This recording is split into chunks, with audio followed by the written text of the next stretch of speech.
आदरणीय प्रधानमंत्री श्री नरेंद्र मोदी जी के नेतृत्व में केंद्र की एनडीए सरकार के तीसरे कार्यकाल का पहला बजट 2024-25 विकसित भारत की आधारशिला रखने वाला बजट है।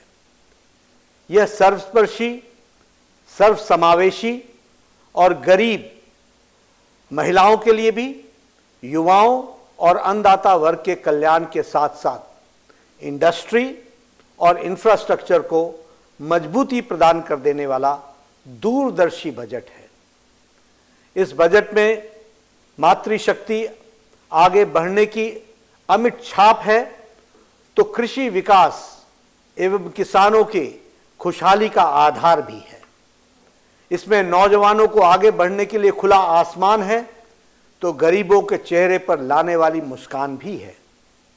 यह बजट आत्मनिर्भर भारत की ऊर्जा से ओतप्रोत और एम्प्लॉयमेंट जनरेशन के प्रति समर्पित बजट है।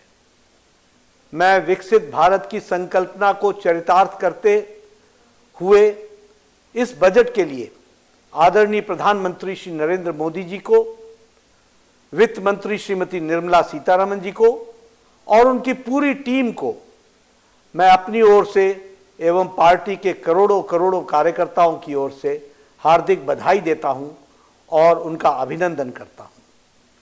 पिछले 10 वर्षों में आदरणीय प्रधानमंत्री श्री नरेंद्र मोदी जी के नेतृत्व में एक ऐसा टेस्टेड सिस्टम बना है जिसमें लाभार्थियों को उनका हक बिना किसी बिचौलियों के और बिना किसी लीकेज के सीधे उनके बैंक अकाउंट में पहुंच रहा है। पिछले 10 वर्षों में लगभग 25 करोड़ लोग गरीबी की रेखा से बाहर आ चुके हैं। वो जिसे हम कहते हैं कि बीपीएल से बाहर आ चुके हैं।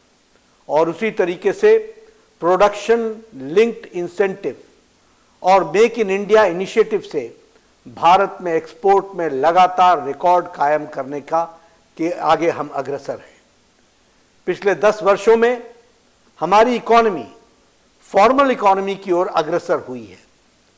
डिजिटल इंडिया से देश की इकोनॉमी ने न केवल मजबूती पाई है, बल्कि अब वैश्विक छाप भी हम छोड़ रहे हैं। इस बार बजट का लगभग 9 प्रमुख बिंदुओं के साथ यह बजट आया है। पहला, प्रोडक्टिविटी और रेजिलियंस एग्रीकल्चर के क्षेत्र में। दूसरा, एम्प्लॉयमेंट और स्किलिंग। तीसरा, इंक्लूसिव ह्यूमन रिसोर्स डेवलपमेंट और सोशल जस्टिस। चौथा, मैन्युफैक्चरिंग और सर्विस सेक्टर को बढ़ावा देना। पांचवा, अर्बन डेवलपमेंट। छठा, एनर्जी सिक्योरिटी। सातवां, इंफ्रास्ट्रक्चर। आठवां, इनोवेशन, रिसर्च और डेवलपमेंट।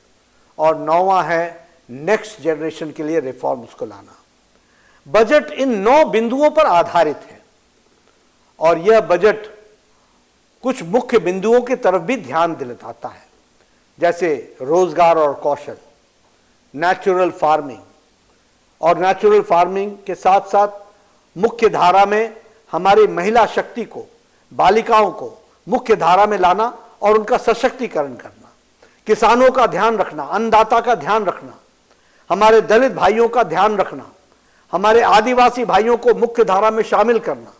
ये सारे बिंदु इस बजट में समावेश किए गए हैं और इसलिए प्रधानमंत्री जनजातीय उत्तम उन्नत ग्राम अभियान शुरू करने का निर्णय एक सराहनीय पहल है, जिसके तहत लगभग 63,000 गांव जो आदिवासी गांव हैं उनको कवर किया जाएगा और लगभग 5 करोड़ आदिवासी भाइयों को इस योजना का लाभ मिलने वाला है। इसलिए ये आदिवासी भाई, हमारे दलित भाई, उन सबको आगे बढ़ाने वाला बजट है। यह बजट गरीब, युवा, महिला, अन्नदाता, इन सब के प्रति समर्पित बजट है।